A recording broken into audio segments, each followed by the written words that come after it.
All right, Steve Payos, we're back. I just let's get it all out of the way. 2-1 loss to Aston Villa, 95th minute, literally the last kick of the game.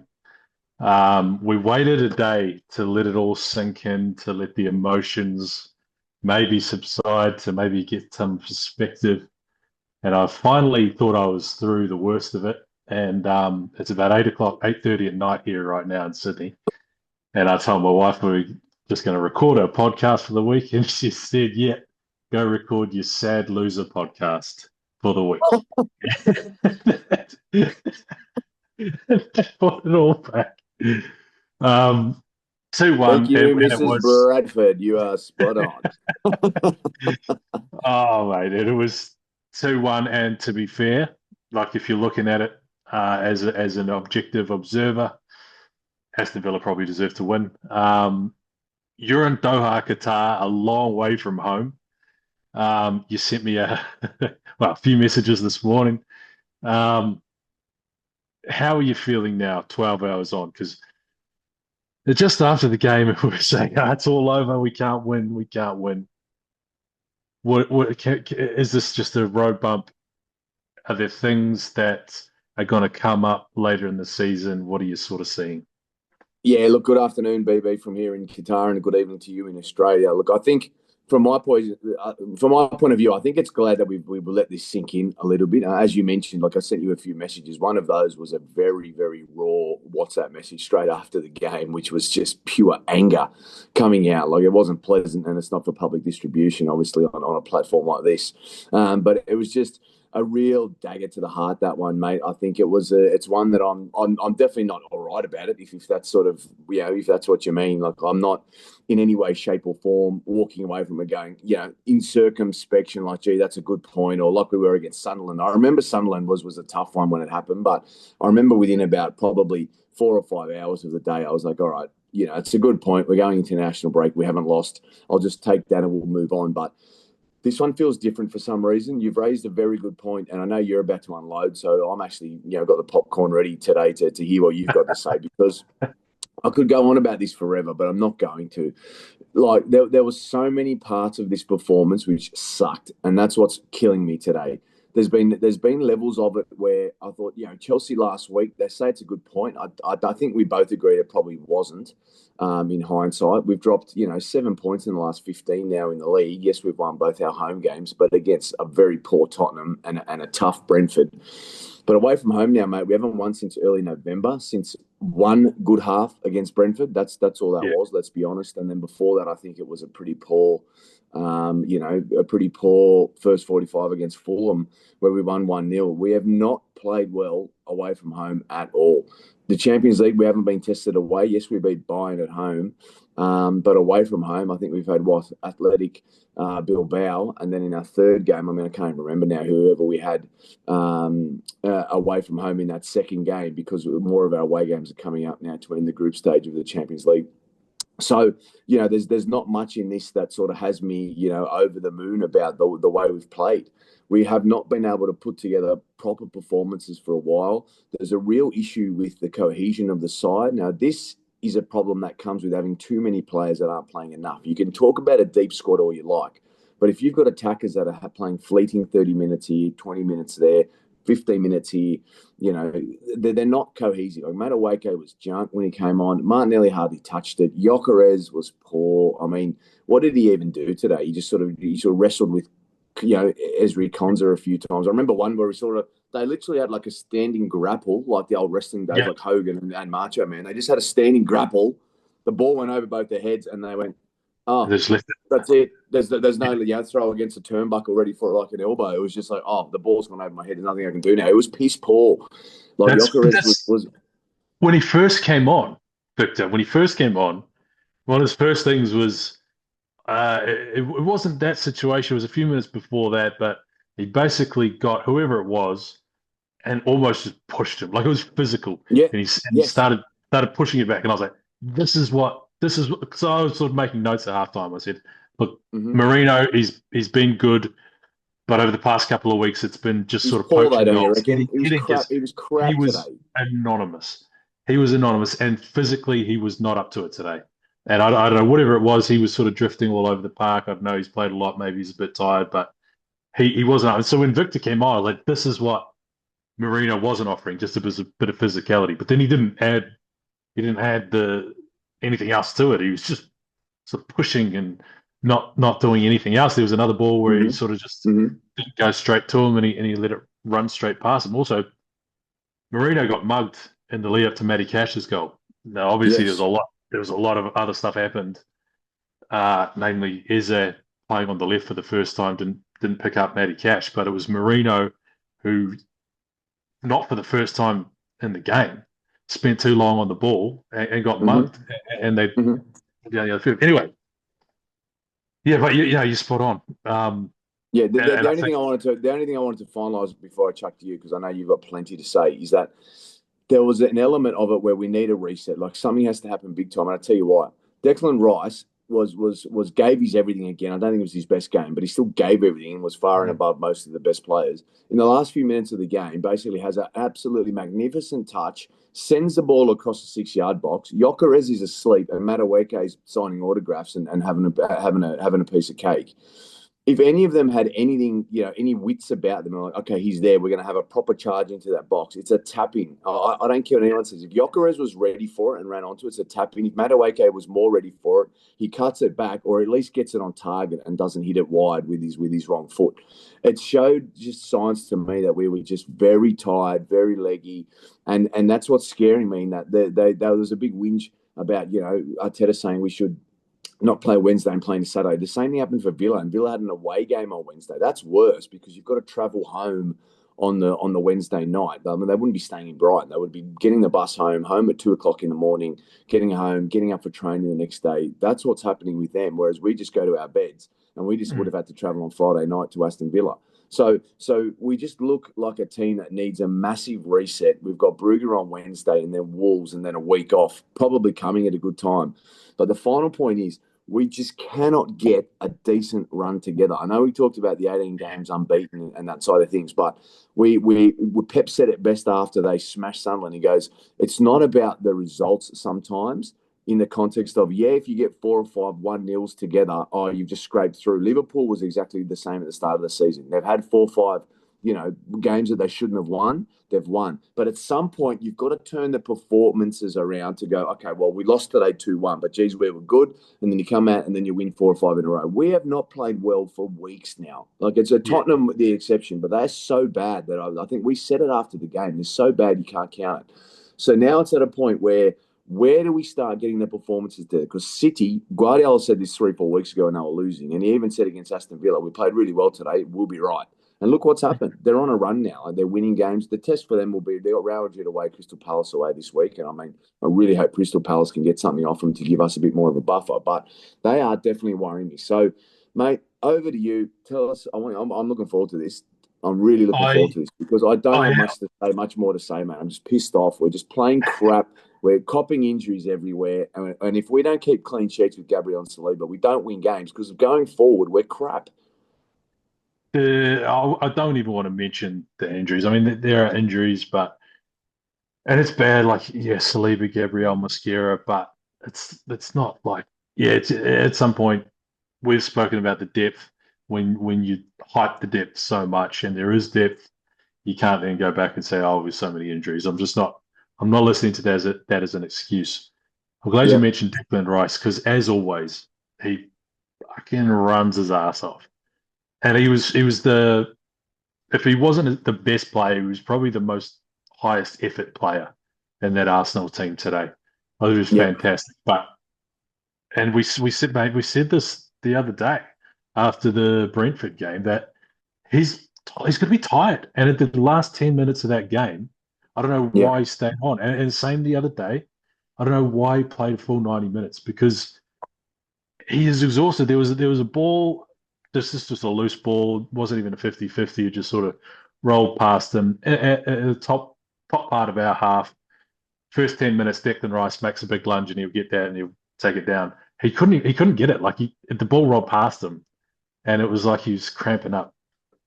He should have been taken off, which is Trossard comes on and then gets taken off. I know he scored, and he looked pretty good, but I'm sitting there going, mate, just it's a long season. We said this the other day, just take him off.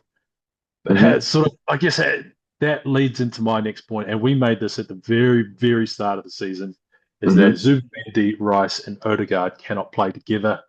Yeah. The balance is not right. They're two same. They're two. It's almost like they're the same speed. You need, for me, I think I'd want more of a physical presence. So whether that's Eze playing in that three rather than on the left, if he was fucking anonymous in the first half. I think he was. I don't know what was going on with Eberechi Eze today, but didn't Yeah. have a good didn't have a good first half on the left. But he's been growing into that role in the middle a little bit more. Whereas It's not you his have place. you have It's not his three place on you the have left. three players that are trying to do the same thing, and Rice is still developing. He's got that mongrel in him. He's got that a bit of that terrier, a bit of that Jurien timber about him. Mm-hmm. Mm-hmm. But that's not his role either. Like I want to. There's a couple of players in the squad who could. I would have rather played with Odegaard and Rice than Zubimendi or whoever it is you take out. I just thought Zubimendi was the quietest of the three today. Yeah. But you Slow just like want, Marino. Slow like Marino. Just waiting yeah, too much yeah, yeah, time on the ball. Move it quicker.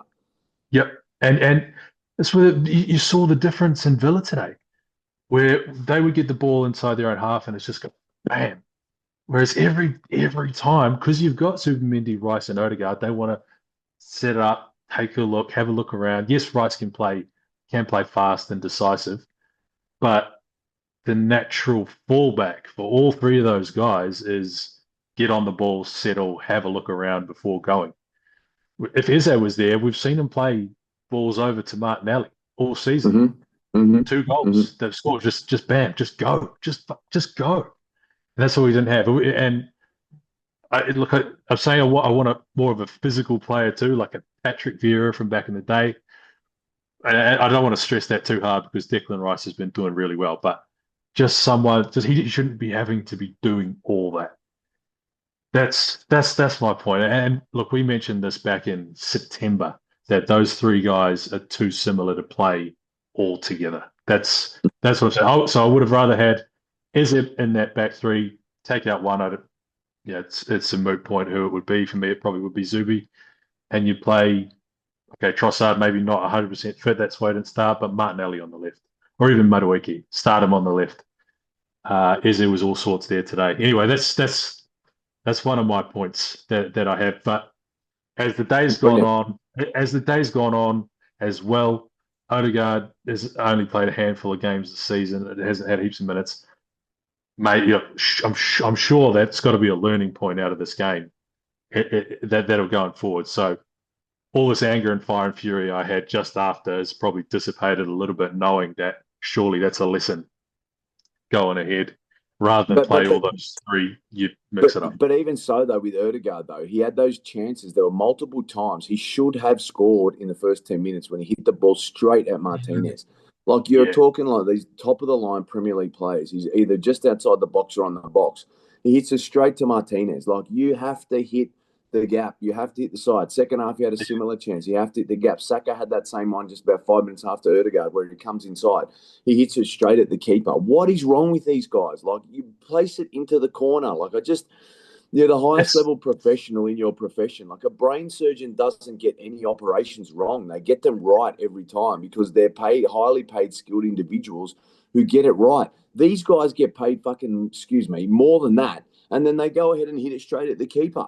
Place it in the gap and score the goal. Like it's just a joke, mate. Like I don't, isn't it injured or isn't it not, he's been back enough. isn't it, and he's good enough. He doesn't need match fitness to hit a corner, to hit it low. Emi Martinez is a good goalkeeper. Isn't it fun? Isn't it ironic? Isn't it funny that if you went back pre-season 4 or 5 months ago and you'd be thinking that you guys like Saka, like Odegaard, they're your goal scorers. Instead, Mm-hmm. this season it's guys that we were probably writing off. Oh, Martinelli, Trossard, or a guy you didn't even see Marino. coming. And why Marino. even Marino is that? Why is Marino even that guy? You know, it shouldn't even be in Exactly. question. Exactly. That's why I kind of feel pretty harsh on Marino today. I think he wasn't good today, but mate, you can't knock him too much because he he was at centre half not long ago. Yeah, He was playing. yeah. He was So and he's scored goals, but again, I think winning also glosses over a lot of things that aren't working, right? So maybe some of Mhm. those things come to the light, and that Marino's scored a couple of crucial goals over the past month, but he hasn't like he hasn't had to do a lot. Like it was a header off the Ben White cross the other day. Mhm. It's this happens. He's scored a couple of good goals, but he hasn't had to do a lot of work. Like Trossard's done a lot of work for his goals. Martinelli as well. Yeah. Marino's playing as just like an out and out finisher, like a poacher striker. So long term, that's it's not going to work. Like you need more. And when we needed more today, he couldn't offer it. He physically was outdone, and just a little bit off the pace.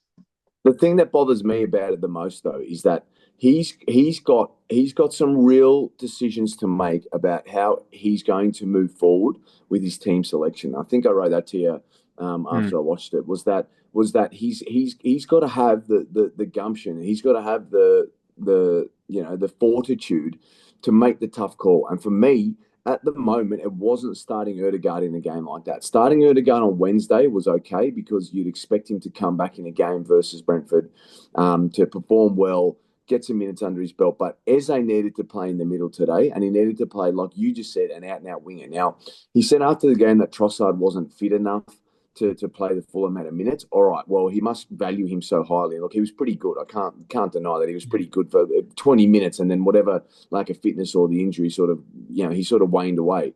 But he was very good as part of that strong spell we had at the start of the second half. But it's a game that Eze needed to play because he's been the informed player. Erdegaard could come on late with some fresh legs. Martinelli plays on the left, or Madueke plays on the left. I don't. Madueke has been better on the left, if you ask me, when he's Yeah. played on the left. Yep. He's been worse on the right when he's come on the right. And then Saka's had his sort of fleeting moments, but he's nowhere near back to like anywhere the sort of Saka golden boy that they've talked up for years. I mean, like you just said, crossing was poor. How about the one where they had the open goal, where it was sort of like it sort of fell to him as an open goal, and then he tries to place it in the corner. The gap was there Oh. for a split second, and then the two guys like basically come across and off the line. All he Mm. had to do was lift it. You're a professional footballer getting 300,000 a week. Lift it into the corner. It's a goal 2-1 with 15 to play. And then we either see it out or we concede, but we take a point out of it definitively and we walk away happy. There's so many individual things I can pinpoint here. And one of the things I don't want to do is criticise the backs. I thought Timber's out of position in centre half and doing as best as he can. Ben White's backed up again and played pretty well by all accounts. Like, I mean, Matty Cash, I was on the left, I think, didn't do heaps against him. Oh, no, Matty Cash ended up scoring on the right, but I remember he was on the left a few times. Yeah. And then you look at, like, Hincapié, I thought was good. He had a good game. And I thought Calafiori, I read a few reports saying that he wasn't as good as he has been, but I'm not so sure about that. I thought he was okay, and he still, I thought he you was. could I think see. it's just a combination, Yeah, honestly. yeah, yeah, yeah. And he was still sort of shifting into the middle, BB. You could see he was still coming up into that middle, which is maybe something we should have worked on, being like, don't do that, bring him back. But again, it's like Aston Villa make changes in the game later on to win the game. Emery brings on Buendia. He brings on guys to go in to win the game. What do we do? Like, oh, Calafiori's been booked. I better take him off. We tend to go and bring on Miles Lewis-Skelly, who's another left back. He's Yeah. just not. And then the last part, this goes back pertinently to what you said. He doesn't trust his players. Why isn't Norgard coming on for 15, 20 minutes at the end of the game to replace Deckers, who's absolutely gone? Why isn't Norgard Exactly. coming on to replace Zubamendi? Why the bloody hell do you have a guy like this?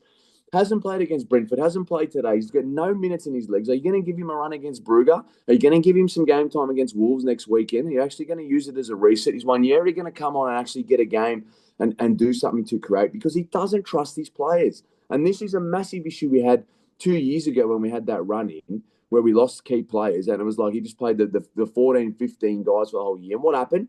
Freaking Villa came to our place with 6 games to go and beat us because we didn't Yeah. make any changes.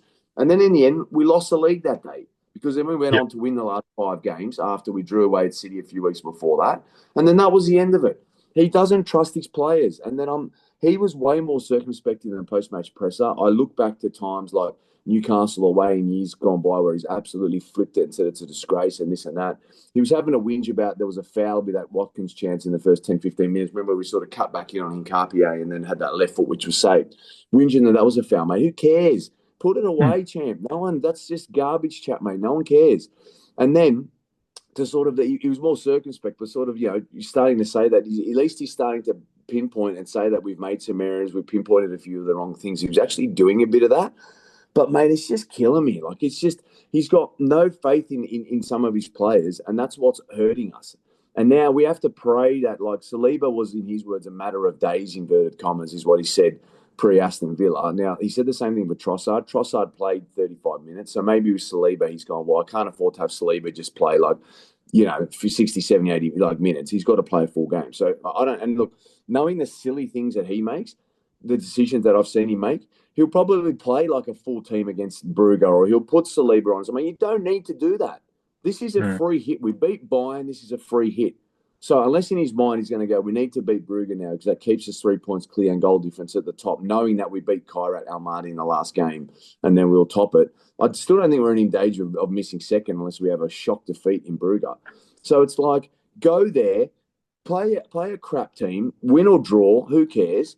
And then from there, your Wolves on Saturday night, they're hopeless. If we can't beat them with a B team, then don't even bother, because then after that, we go into a tough run. Everton away, crap record traditionally, followed by Brighton at home, Aston Villa at home in the league. Tough, tough, tough games. With a Crystal Palace Carabao Cup quarter-final squeezed in there the day before, it'd be Christmas Eve for us, the day before Christmas Eve over there, that they need to squeeze in, which will be, how are you going to play a team properly to get through that? He's going to want to get through that because winning a trophy is going to be important. And then if we get through that, we're going to have City or Liverpool or someone crazy in the semi-finals, Chelsea of that as well, which is going to be more tough games, more tough times. Mate, I don't know. I don't know where to from here, BB. I know we've talked about settling down a bit. I've definitely settled down. I'm not going crazy, but I'm not seeing a light at the moment. Like, I'm extremely disappointed. All I can hope is uh, he's seen what everyone has seen. You and I have spoken about stuff, and I've seen various other. Why didn't Norgo come on in the last 10, 15 minutes? Why was Rice still like, even if I can't even criticize Declan Rice because he was still probably the best player in our team. Mm-hmm. But Yep. he's just exhausted. He's exhausted. You can tell he's exhausted. And you He mentioned didn't make you any mentioned changes in the mids, which is where we got overrun in the last 15 minutes of the game. Rice, Supermendi, and, Odegaard played the full game. It's a joke. oh, and which is why you say, look, I reckon I haven't looked at stats or whatever, but I reckon I'm pretty confident in saying that Villa had more touches in the box and probably more shots in 90 minutes of football Mm-hmm. than we've given up maybe in the last, say, 4 or 5 league games combined, Yes, probably. yes. Then And we we've played some given up for terrible sure. teams over that They stretch. had But they had 15 shots on goal for 6 on target. We had 15 shots on goal for 9 on target. yeah, And then I saw, and I wouldn't say someone had the hide to do this. It was just a Bleacher Report or BR Football or something. It was like most amount of shots on target away for Arsenal in a Premier League game, like 9. I mean, 9 shots that the keepers had to actually actively intervene in. And yet, what were they? Saka straight at the keeper. Odegaard mm, straight at the keeper twice. Odegaard with that rasper that Martinez had to save over the bar. It was missing anyway. It was hitting the crossbar at worst, or it was going over the top. Just crap. You know what I mean? Like and Madueke which hitting is side netting. it's not. Oh man, the side netting. It's not. That's why you say going back to not criticizing the defense because Timber playing out of position. I still thought he was pretty good. Actually, I thought he was really good during Timber. Hincapie did well, although what happened? He cleaned up a move at the back and went to the sideline, let the ball run over the sideline rather than I don't know what he would have been tired too. But he let the ball run out. Villa gets one last go at it. They score. But Rather than again, buying it forward. you can't. Again, I'm not criticizing the back four. White, I thought White played really well. Calafiore was on. I thought he was all right. It's not them. It was because again, Rice, Zubimendi, Odegaard, too same, not physical enough, too deep, like naturally too deep. So Villa had so much space Hmm. If they win the ball just in their own half, just in Aston Villa's half, you have 30 meters to play with, just of space. And maybe you'd have maybe like Calafiori was up, but he'd be out of position, or Eze was there, but he wasn't where he's supposed to be. And that's just because those three guys, it doesn't Hmm. work with those three in Mate, that position. you nailed it. You nailed it early in the season that you said that this wasn't going to work. And today was an example where it just didn't work. Like there was no cohesion at any points of the game. Like Odegaard looks good where he sort of Bambi on ices around and sort of floats about and tries to pass the ball. But, apart from a couple of times Absolutely. where he drove forward, he doesn't provide that attacking threat. Zubimendi at one point, I remember it was about 70th minute. I'm watching him just going, this guy thinks he's still in La Liga. He's just like, he's going forward. He's sort of in the, I mean, I don't know obviously the map coordinates, but like he was in the sort of the top left hand part of the screen, our half at the top part, and he's just sort of dilly dallying, running towards the sideline, waiting for someone to come to him. I'm like, mate, this is not La Liga, mate. What are you doing? Yeah. You're about to get mowed down, and when you do, they're going to go quick and counter and move the ball. And that's not even a it's not even a criticism on any of those three guys. Although like they didn't Odegaard should have scored. Zubimendi, I thought, probably had his quietest game in a while, although he had a month where he Mm-hmm. was best, not just best on ground, but like one of the best in the But league. here's a question for you though. Here's a question for you. What is the definition of a good game for Zubamendi though? Like this is the thing I'm sort of struggling to work out. He's anonymous when he plays well, and he's anonymous when he doesn't play well. Yeah, which is why this is my point. It's an Arteta thing because he can't play all three, and I don't know what it is. Odegaard's come straight back in. Maybe I don't know what I've seen people saying like he can't make hard decisions when it comes to Martin Odegaard. Don't know, Mm-hmm. don't know, but it goes back to that whether he's brave enough and smart enough to say this this particular thing. I think that's where the game was won and lost. Those three Mm-hmm. not those three, but just the dynamics. That's for me anyway. That's where and No, finishing. I But agree. does he have the nous to make that call? The other question I want to ask you: do we need to Mm-hmm. talk about Saka? Do we Yeah, need to talk about absolutely Bukayo we do. Saka? Like, is it earlier in the season? I think we're both pretty critical of Declan Rice, and we're sort of thinking, is he too big to drop? Is Bukayo Saka your highest paid player? Is he off limits? I don't know what's going wrong there. Mate, that's a fascinating question, and if we had hours, we could sort of filter in the Mohamed Salah stuff from overnight as well, which is absolutely bananas because that's what's happened at Liverpool where they've dropped their best player. 3 games into it, he's had a massive strop. I don't think Saka would do that, but he's definitely not, in my mind, undroppable, mate. He's been poor for weeks, and I think he gets a little bit of protection because of who he is, because of what happened at the Euros a few years ago. I think there's a natural tendency to sort of protect him a little bit. But I've got evidence in chats where we've been talking about it for weeks. I know I was absolutely flipping it at him weeks ago, and I think as a game against Sunderland, I said, oh mate, this is a joke, and then end up scoring I think in that game. That's And right. me and you were texting, oh there you go, jinx, and I was like, Late one. happy with that. Yeah. I'm happy to jinx him every time. But that's a great question, and in my mind, it is not something that is a bridge too far. Like he has just been, they've worked him out. Like I think they've worked out now that they can. That you always see guys, they'll go up and double team him, they'll cut off his ability. You saw when he has that one-on-one ability, and he got around Ian Matson beautifully. Like he sort of put a bit of pace on, then dummied him, then sort of dinked it over him, and sort of had that set that crossback for Ben White, who then just dinked it again straight at the keeper. And it's like, oh man, not saying he should have done better, but all you had to do was a bit harder, left or right. You never know, they might go in. But he showed that when he's not, double teamed, he still has that ability. But they know now that they go in, and as long as they can sort of work him to his outside, which he then just basically puts in a cross over the top. There was a couple of crosses where, remember, they just went miles deep, dead ball, goal kick. And so effectively, mate, he's just ineffectual. And it's a real struggle for me to see that we need that sort of variance at the moment, or he needs to step up and he needs to sort of do what Foden's doing. You look at Phil Foden, BB, scoring, at the moment. I think he scored again last night as well. He scored 5 or 6 in 3, and overall just has a better impact and a better input. But Saka just seems to be that guy. When he's fit, he plays for us. When he's fit, he's his first choice starter for England. Like, you ask the question, is he too big? Probably. but does he need to be dropped? I think the answer is yes, mate. And I mean, I don't think you'll disagree, but it's becoming extremely annoying at the moment because that ineffectuality is what's causing us, points and causing us games, mate. And it's very, very frustrating. And obviously, if you're talking about dropping someone, you need a replacement. And for mine, it would be Nani Madueke straight up. Like, and the couple of times where they've made that straight switch over the past couple of weeks since Nani's been back, I just get the sense that, like you said, it's spot on that defenders know how to stop or limit Saka at the moment. Mm-hmm. I Mm-hmm. still think Madueke has that X factor where when he gets the ball and he goes up and he's facing the goal, and I sit on the couch and I just go, just run it, Yeah. bro, Yeah. because something will happen, or the little back heel flick to Ben White the other day, something like that.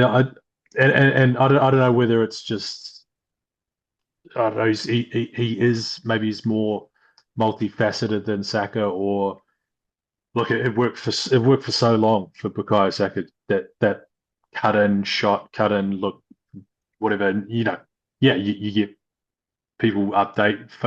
Not that you get found out, but people naturally will figure out how to stop you or how to limit you. Maybe they haven't done that with Madueke yet, but for me, that would be the change. Is anyone else? Um, anyone else would spring to mind for you? It feels, look, just quickly on that point, it feels like years ago where, remember, it was like against Man United, against Liverpool a couple of times where we cut in and score those brilliant rasping left foot curling drives from like 25, mate. He hasn't done that for ages. And I'm not saying that's got to be the sole output of his game, but without things like that and those, game winning goals and those sort of, putting yourself in those situations, he's really not, delivered at the level that he's needed to. Now, who replaces him? Look, it's a great question. I'd like to see more of a traditional. I know that the game's changed a lot since the days of sort of Ronaldo being a left winger on the right. Sorry, yeah, while a right-footed player is a left winger, right? So I'd just like to see us. I think Madueke has been really good on the left with the left foot, and I'd like to see Martinelli just with freedom to just hug that touchline as a right-footed down the right and actually cross, inwards with his right foot. Trossard, I think, will continue to play on the left now that he's fit. I think he's shown he's our best sort of left winger. He's coming to his own this year. That means for me that I think when you say who else could play down the right, I don't think it could be, look, Madueke probably, but I don't think we've got anybody else. I know he's given Wanyeri a couple of goes there before, sort of on that left trying to cut in, but he just hasn't been able to sort of cut in and be good enough, I guess, to actually make a difference there as well, right? So that's been a concern. So I don't know, and I just don't think we have. We almost just need like a daring winger, a little bit better than say like an Adama Traore, just someone to just run at defenders, beat them. Because that's what sort of Madueke looked like he offered before he got injured at the start of the season, and then he's suffered from it. Saka used to have that ability, it feels like, but since he's sort of had a couple of hammy injuries, it's like he's lost that yard of pace, doesn't do it. Trossard isn't that guy, but Trossard has incredible feet and ability to draw in players, get around them, and create space for crosses. Martinelli, I don't know what he is, BB. He just reminds me of a Secret Santa gift. You just got no ideas what you're going to get out of him every single time. You open him up and goes, is he going to, forge down the wing and create chances? Is he going to trip over his own feet? Is he going to do nothing like he did last night? You just don't know. So, look, I'm struggling with it, mate. I don't know. What does Gyökeres do? Gyökeres looked like he was just starting to find some form up top. He's gone to tits. It's just a struggle at the moment, mate. And I think I actually have this funny feeling that we're going to change a lot and things will be massive when Havertz comes back and he'll play as a proper nine who can hold it up and because he's so big and strong, or he'll play as a proper false nine. Whereas Marino's kind of three quarters one way, 6 to 1, half a dozen the other. Gyökeres is just coming on like you were saying, mate. You just nailed it. I remember it was when we won a corner in the 47th minute and he come on, he's just pushing Cons off the ball and pushing Pal Torres. Like, what? All right, I like the aggression, and I agree with you when you said that before. Like, I like the aggression, and I see what you're doing here, but there's a part of me that's just like, but where are you going with this now? Like, are you actually going to do something? We need the next bit. Yeah. Where's the net? Yeah. Are you going to do something that's footballing wise effectual? Because what I'm seeing here is is just the battering ram. And then that made that grapple we had with whoever it was. And they're just grappling like the wrestling. And then, the ball just went over the top. And I remember they both just sort of stood there, but more so Victor, like, oh, damn it. Because the defenders from Villa's like, yeah, great. Well, it's worked for me. It's gone back to Martinez. And Gyökeres is like, oh, okay. Like, it just looked stupid. The whole thing just looked stupid. So, But I don't I know. haven't thought about the old. I haven't thought about the old. At the very start of it, back in the WWF days, Hulk Hogan. I haven't thought about that since those days, where they Yes. grab their hands and that's That's what I'm exactly what it talking was like. about. It was just that. It was just that, and then Oh, they grapple each other on the shoulders and stand there, and then push each other off and go, "Oh, that was tough. You're strong." And the then they get Ultimate in there Warriors again. got the better of him this time. Oh man, throw him against a rope and get the first, the first Oh, fucking clothesline, and okay, good, here we go. The match is started. Like, just ridiculous. But anyway, oh, mate, mate, we'll see how we go. Let's next week will be a very interesting chat because it I will. actually, this is going to sound funny. I don't think we're gonna hear much or have much to say next week, other than look, we still should beat Brugge and we still should beat Wolves, and we're not going to be any closer to working. I think the chat that we do sort of in the first week of January when we've played Everton away, Palace at home, Brighton at home, Villa at home, Bournemouth away, Liverpool at home, mate. That'll be that's where we'll know exactly where we're at. And Yeah, if we're nowhere then, or we're behind City at then I'd struggle to see us. I just struggle to see us getting the cohesion to bring it home because who knows what other crap we're going to cop with injuries. yeah, But the most important thing is this week is we just have to win 2 games and then have a week off. I'd give the boys almost a mini holiday. Go, boys, come back Thursday, yeah. go Can't home, wait. eat some pasta, have a rest, and then we'll go from there. Yeah, and I think as well, seen a lot online on Twitter, X, people reacting very strongly with strong and big ideas and criticisms, and then other people going, "Lads, calm down. We're still top of the table. There's a long way to go. We've looked pretty good, 18 games and all the rest." Mm, But I think it's important to sit in these losses and think about them and come to grips with what happened. I think it's important. And I think over a long season, I think it makes the whole thing richer to live every high and yeah, experience every low as well. I think to make mate, that's what sport's about, right? And over a long that's season, I think it's going to make the whole thing a lot more enjoyable. It's about the journey and all that airy fairy stuff. But there's going to be people saying, "Oh, you're overreacting one loss and blah blah blah," and you're spiraling out of control. But I think you need to live it, experience, and talk about it because it wasn't good enough, yeah. and I think it's okay to say that as well. So anyway, what a sport, hey? What a sport, mate! That game finished at 1:30, I think, roughly 1:30 this morning, and I went straight into the Abu Dhabi F1 practice and qualifying, where another nail in the coffin of Oscar Piastri's rapidly fading title hopes when he He's fade qualified dead. third He's behind Lando. fade dead. Formula One Hey, hopes, mate. He's done. I hate Lando Absolutely Norris. Anyway, big time. All right, mate. we'll wrap Pleasure. it up. Speak to Can't you wait. in a week. Enjoy Doha, Qatar, mate. Will do. Legend. Love you, mate. Talk to you next See week. you.